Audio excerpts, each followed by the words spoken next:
We'll call the meeting to order. This is the Board of Equalization meeting. We'll ask if a copy of the notice of meeting was published. Yes, Mr. President, it was published. Okay, and a copy of the notice should become part of the minutes. We'll also note in terms of the roll call that 3 commissioners are present, Mr. Steiner, Mr. Altman, and the chair. Commissioners Jackson and Frenzel are absent. We do have a quorum. Mr. Hirschfield, is your work complete, and have all assessments been entered in the assessment roll? Yes, Mr. Chairman, work on the assessment roll is complete and valuations are equalized. Okay, thank you. Well, at this time, then, we would open the meeting for any citizen to voice any of your valuation concerns. So if you have a concern, comments, questions about your valuations, feel free to step to the podium, state your name, identify your property, and at this time we'll hear your concerns.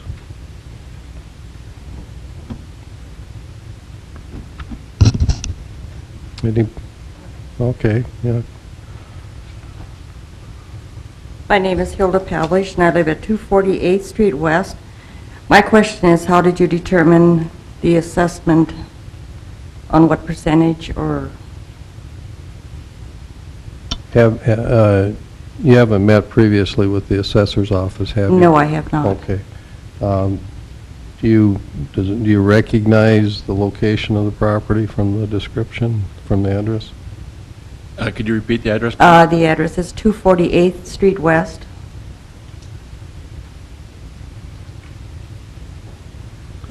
No, I did not. I have not visited that property. And as far as the valuations, they're based off of the sales in 2010. Oh, okay. Does this mean a tax increase?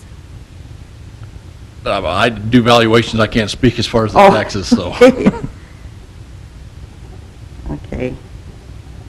All right, that was just kind of my question as to how this was determined, you know, how much, what percentage did you use to go up on the valuation, so.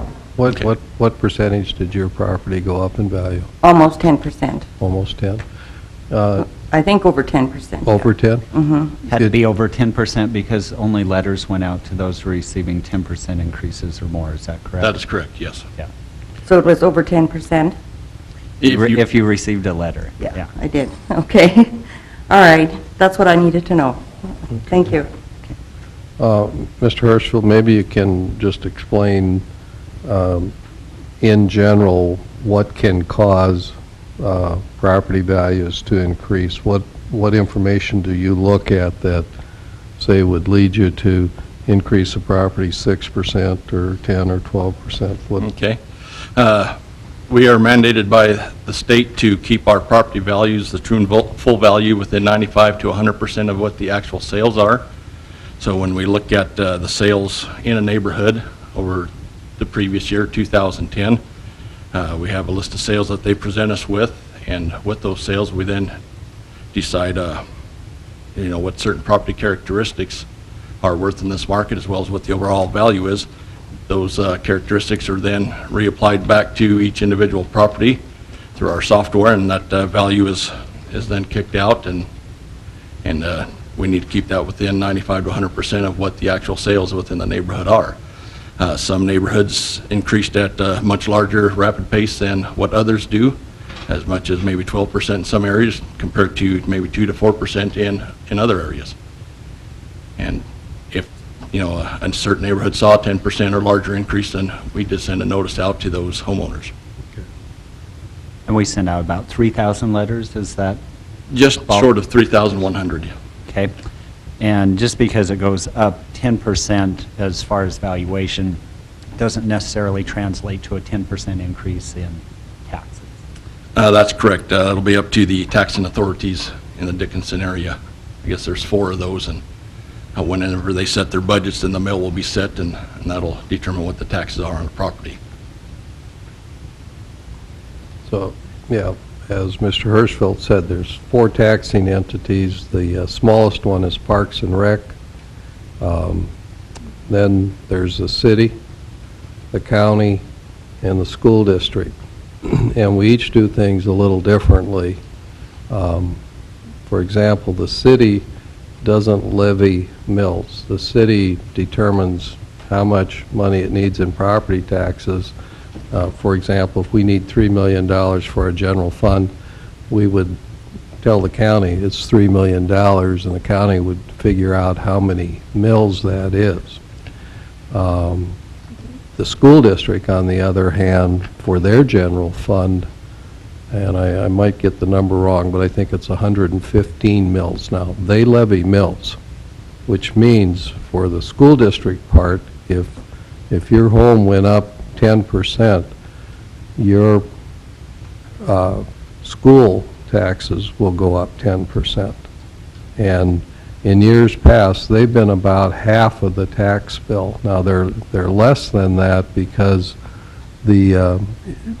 up until 2 years ago, they were 185 mills. The legislature dropped them to 115 mills, so they're probably 40%, 35-40% now of the tax bill.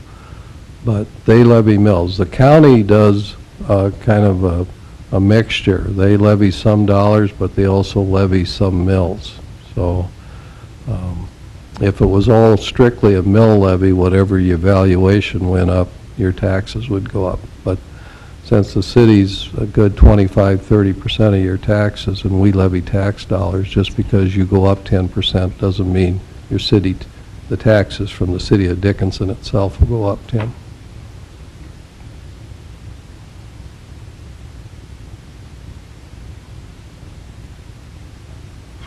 Who else would like to raise a concern?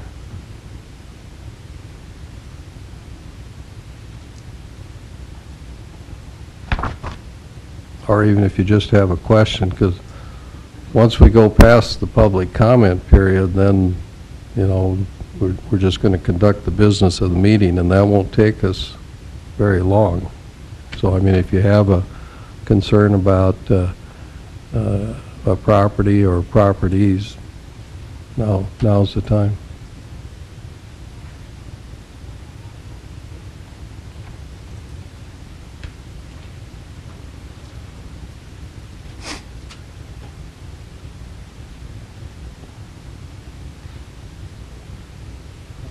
If there's no one, then I'm going to go on with the rest of the meeting. Okay, so we'll close this part of the meeting, and that would mean that we're now to the Assessors Report. And Mr. Hirschfeld, you give your report. Thank you, Mr. President. True and full valuation in 2010 commercial, well, was a $211,811,750. That has increased in 2011 to $246,841,650.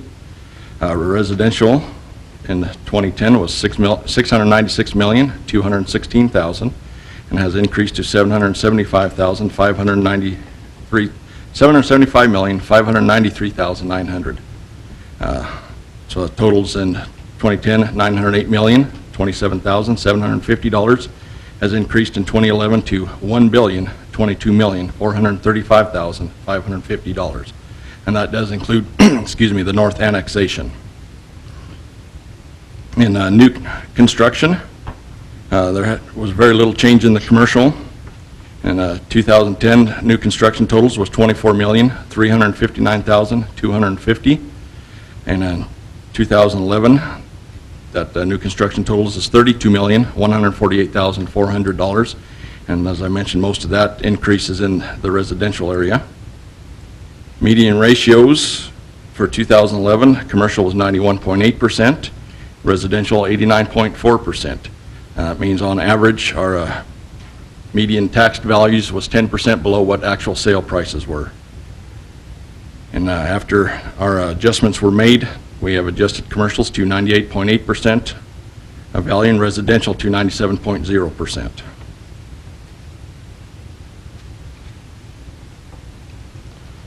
Okay, we've heard your report. I should ask you, were there any other additions of property to the assessment list than what you handed out to us?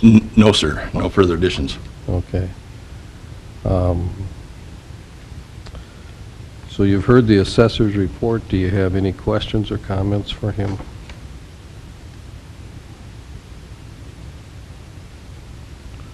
Then the chair would entertain a motion to accept the report. I'd make that motion. Is there a second? Second. Any discussion? Hearing none, we'll vote. Mr. Oltmans? Aye. Mr. Steiner? Aye. Chair votes aye, so the motion carries. We're down to item 8, which is the exemption applications.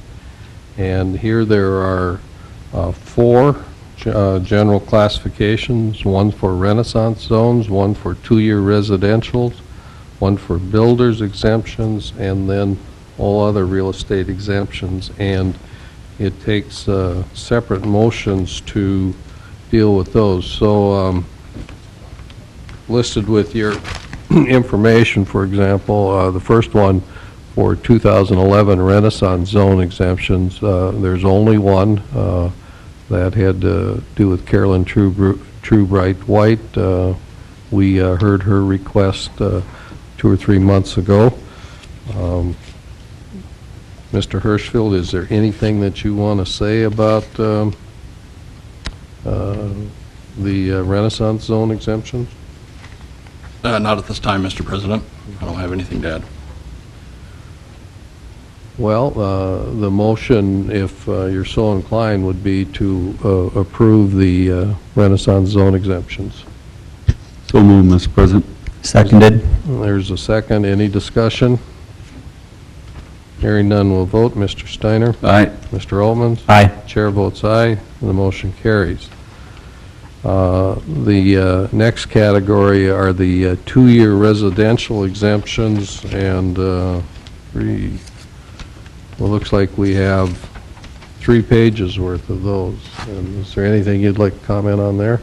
My only comment, I'm not quite sure what the number was last year, but I do know that it has increased significantly this year.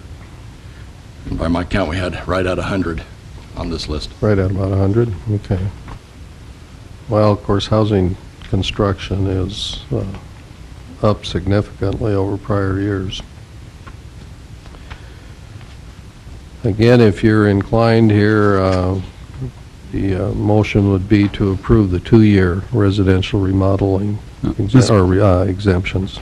Mr. President, I do have a question for Mr. Hirschfield. Okay. Would it be possible for next year, at this time, on the 2-year residential exemptions, to let us know which ones are into their first-year exemptions, which ones are into their second? That'd probably give us an idea of what are new and which ones are going off, if possible. Okay, yes, I'll make note of that and make sure we have that for you next year. Thank you. Mr. President, Mr. Steiner? I'd move that we approve the 2-year residential exemptions as shown. I will second it. We have the motion, the second. Further discussion? Hearing none, we vote. Mr. Steiner? Aye. Mr. Oltman? Aye. Chair votes aye. The motion carries. So we're now at the builders exemptions. Mr. Hirschfield, anything you'd like to comment on there? I'm showing 28 builders exemptions currently, and I don't have the exact figures before me, but I do know that they're not staying on this list very long. I mean, they're moving off this builder's list right onto the 2-year exemption fairly quickly. Yeah. Okay, any comments or questions regarding this item? Mr. President, Yes. I move we approve the 2011 builder exemptions as stated. I'll second it. Any discussion? Hearing none, we'll vote. Mr. Steiner? Aye. Mr. Oltman? Aye. Chair votes aye, so the motion carries. And then the last category is the real estate property tax exemptions, and these are really all the ones that have real estate exemptions from year to year, like our churches and our other charitable types of organizations. So anything you'd like to add here, Mr. Hirschfield? Nothing additional, sir. Do you know if any properties were added to this list since last year? I'm not aware of any, no. Okay. Any comments, questions by commissioners?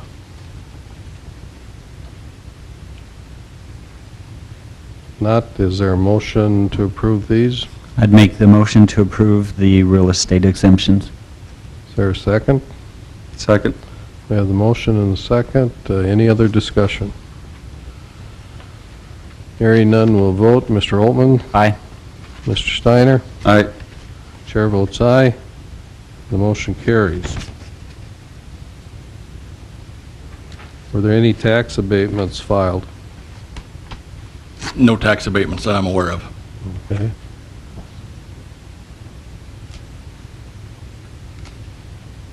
Well, then I think we're done.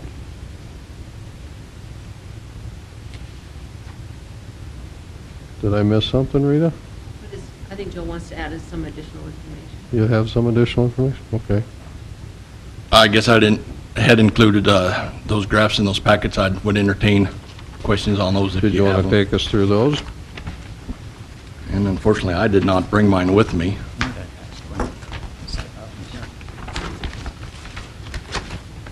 You want the colored one?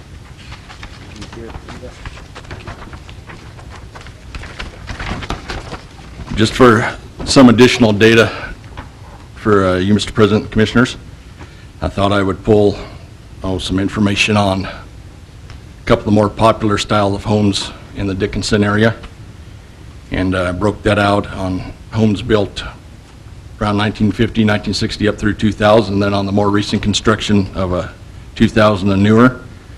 If you have figure 1 in front of you, and a color copy would be a blue sheet, would be your 1960 to 2000 year-built homes, and as the red line indicates, continuing increase in actual sale prices, and then the blue line would be based on dollars per square foot, and it's just been pretty much a steady incline with a little bit of quarterly fluctuations over the past 4 or 5 years, and no real large quarterly or even yearly jumps that popped out at me when I'm looking at this.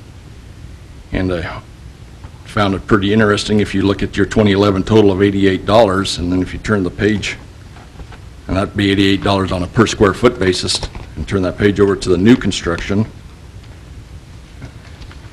that our 2011 totals right now are running around $91 per square foot. And it's very surprising to me that our existing homes have nearly caught the new construction. And I guess if I was a betting man, I'd say maybe we're nearing the top of this market unless we have a change in buyers come in to change the structure. The 2000. What have you kind of seen here in the early months of 2011? Are you like last year, you said there was about a 10% increase. Are you continuing to see increases of that magnitude? Still seeing an increase in the older homes as they continue to get closer to the new construction. However, the new construction remains relatively consistent. I mean, 2006 on a per square foot basis, we were at 85. In 2007, went to $88 a square foot, $94 in 2008, back down to 89 in 2009, 96 in 2010, 91 in 2011. So, I mean, it's just kind of riding in that $85 to $95 level on the new construction, and the existing homes just keep creeping up closer to that. I can't imagine the existing property selling for more than a new construction does. So, I'm kind of interested to see how this pans out, if it just kind of meets there and kind of just flat lines, or if a new dynamic comes in and it just pushes these numbers higher. What does it, in, I guess, a historical perspective, tell you about supply and demand when you see these two numbers that close? This data doesn't explain supply and demand too much, however, Just from your inference, I guess, from your history. from my inference, supply is limited with strong demand. That's, helped support those existing properties, and more or less the market's driven by what a consumer, what a purchaser can afford to pay, or what the lender will lend to them. And, with the new construction, I think they're right at the top of what they're able to afford, or what a lender feels comfortable lending, and they're willing to bid up those existing properties until they reach that, also in an effort, I guess, to find housing. And the ranch-style properties on the green sheets indicate the same thing, that the existing properties are a very hot commodity right now. However, there is a little more demand for these newer construction ranch properties. I think there's maybe a different buyer involved with these, maybe a purchaser who's interested in staying on one level and maybe getting a house that has a little more quality and a little higher amenities in it. And that's forced that market up a little higher there, as opposed to the split level properties. But other than that, I mean, the existing properties continue to be much in demand. Is that because the existing properties are typically finished throughout on both levels, and some of the new construction, there still is some unfinished areas, or how does it compare that? A little bit of that. I think a lot of it is if you're coming from outside the Dickinson area and with a new job, you're just looking for anything you can get into, and you don't have the 4 or 6 months or whatever it takes to have a new house built for you. Sure. And of course, apartments are very tight, and apartment rents have escalated pretty significantly in the last 3 years. And that's what I see it would take to drive that market any further, would be an investor. However, I don't see an investor wanting to come in at the top of the market and push it higher, at least not with single-family properties, maybe with some multifamily.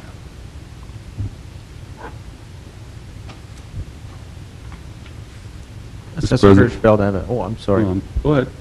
I know it's not something that you've tracked on this sheet, but if you've got a general idea of house size compared to new construction versus old, are homes getting bigger? Are they getting smaller? Is that anything you have a grasp on at all? I didn't put that in here. I would say with the, and you see it a little bit when you look at the dollar per square foot as compared to the actual sale prices. If you see the dollar per square foot remain relatively stable and level, and increase in overall cost of the house, then you could assume that maybe that property is getting a little bit bigger, and you do see that with the ranch-style properties with the new construction, but not so much with the split level. I think they're maybe a little bit larger than they were when they built them in the 80s and the late 70s, but not overly so. I mean, I think the average may have gone from the 1,700 to 1,900 square feet to around that 2,000, 2,200 square foot. And that's counting both levels on the split levels. This is residential property we're talking about. On the commercial and industrial side, did we see much in increases this year? Commercial had a average increase of about 6%, and most of that attributed to the building. I know our land values on the commercial side are running a little low right now, and that is a study we'll be doing this summer, is reevaluating commercial land. And be interesting to see how that all shakes out. Are we contracting with outside consultants on that study, or is that something we're doing internally? No, we are contracting with an outside company to come in and assist us with that this summer in an effort to keep up with everything else that's going on. Okay. Mr. President, Mr. Stein. just a comment, Mr. Hirschfeld. In my line of business, we do work with 99% replacement costs and what it costs to rebuild homes and so on. And I look at your numbers here for the ranch, built between 1950 and 2000, 900, 1,400 square feet, $138. and after 2,000, 191. I think you're absolutely spot on. You're right in there with what we use in our calculations and what our companies use for their calculation of replacement cost of homes, even though we're definitely in a seller's market with higher priced homes and so on. I think you're right in. If you go to any of our contractors in town and ask for them to build you a ranch-style home with 1,400 square feet, you're going to be right around that $191, $185 square foot. So I think you're right on here. Well, thank you. It's always nice hearing from the industry that I'm using numbers that are, at least in the ballpark, so. Yep. Does that include the land, or is that just the structure? This includes the land. Includes the land. It's a total sale price. I didn't break it down any further than that. Okay, any other discussions here? Nothing further from me, Mr. President. Now I think we're all done. All right. So is there a motion to adjourn? I'd make that motion, and I'd second it. Okay, Mr. Steiner moved it, Mr. Altman seconded. All in favor of adjourning, say aye. Aye. Opposed, say nay. Motion carries. We're adjourned. If anybody wants to discuss their valuations informally, we'd certainly do that, too. Yeah. Well, I'm David Steinbach, and I live at 1192 11th Avenue East. And, I don't think that there's anybody that complains about their taxes that doesn't realize that we need to pay taxes because there are services we have to furnish. It's just the process that goes about raising those taxes. And this evaluation is really a obsolete form, because they're taking the values that somebody that's making $30 an hour, or 3 or 4 times as much as a lot of the people that are complaining about the taxes make, and are willing to pay for a house, and they're driving your home up to equal what they can pay. So therefore, those lower income people are really put in a hardship by having to come up with these excessive taxes on their homes that they never had to pay even close to that for when they bought them, and especially when they bought them within their limits. Now, in Saturday's paper, I see the referendum to get the property tax on the ballot for 2012 made it through. So I'd suggest that entities that tax start getting creative with being fair. They have a tax, what do you call them? Exceptions, for the new builders. They give $2,000 off for 2 years, or what is it? They give 2 years. It's a they give 2-year exemption. an exemption for. So why can't you give exemptions for lower income people, those on Social Security, the elderly, that don't make as much money? There are a lot of people in this community that work for a lot less than what the oil field or even our members of the city council or the council here that we're paying their wages. There should be something figured in, because all it does is it's making a lot of people rather disappointed with the tax system. And if this comes to a vote, your property taxes could get voted out. So then a person's going to have to figure out, okay, where are we going to get this money to replace this money? So I think it would be simpler to just make some changes ahead of time and maybe pacify the lower income people that are struggling to make things meet. There's single income families and the retired and the people that work the minimum wage jobs. Maybe you could win their votes when the time comes, if it comes to that. So I guess it was the elderly gentleman out in Montana that was 114 that passed away here not too long ago, said that we have to accept change. And I've always been up for change, because I look at how things were when my great-grandparents came here and where they are today, and there's been a lot of change. And I think the way that this tax system is with assessing homes on taxes now has got to change. Thank you. Thank you, Mr. Steinbeck.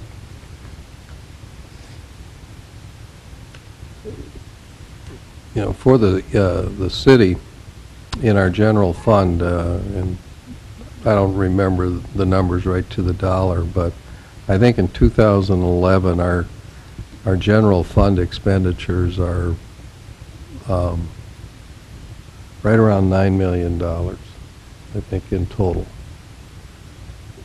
And our general fund property tax levy is about $3 million, between $3 and $3.1 million for the general fund, which, and I think, if I remember correctly, when I became mayor, talking about change about 11 years ago, I think the property tax amounted to pretty close to half of the general fund, financed half, maybe 40, high 40s, close to 50%.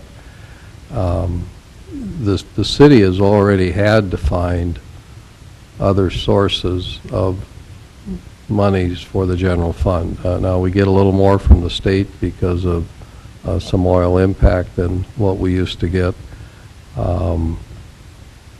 We have, since we passed the half-cent sales tax, you can use the half-cent sales tax not only to take care of the community center, but you can use it to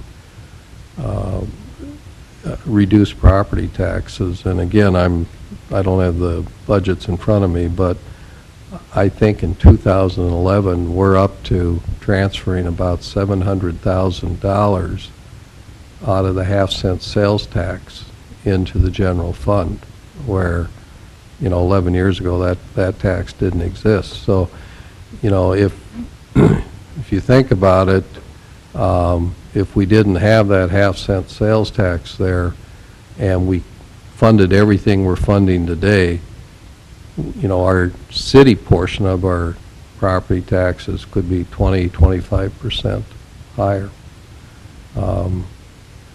Another thing we did was create the future fund, where we've deposited land sale money and the royalties from the city minerals, half of that money into the future fund, and then take the 5% of that general, or that future fund, back into the general fund each year. That's another $250,000, which we didn't have 10, 11 years ago. So I think while there's more work to do, the city has been pretty creative in trying to find other sources of revenue, because I agree that in North Dakota, when we look at our total individual tax bill, if you could total up every tax you pay, I think we're overly weighted on the property tax, that we're too heavily weighted there. And the legislature, the past couple of sessions, I think, along with the governor, also recognized that, and the way they've attacked that is, again, to reduce the taxing authority of the school districts and replace the monies that they didn't collect in property tax with state monies that came from income tax and sales tax and oil money and whatever other sources they have. But even with that, I think we're still too heavily weighted to property taxes. And that's a throwback to decades and even centuries ago, with if you held property, that meant you were rich, and so we tax property. Today you could be very rich and not own any real estate property. There's other forms of wealth. So, in terms of what the city can do or the county can do, the school districts, we're pretty much constrained by what the Century Code allows us to do. And many of the things you requested, Mr. Steinbeck, while they may be good ideas, you know, your city or county can't do unless they're authorized to do that by the state legislature.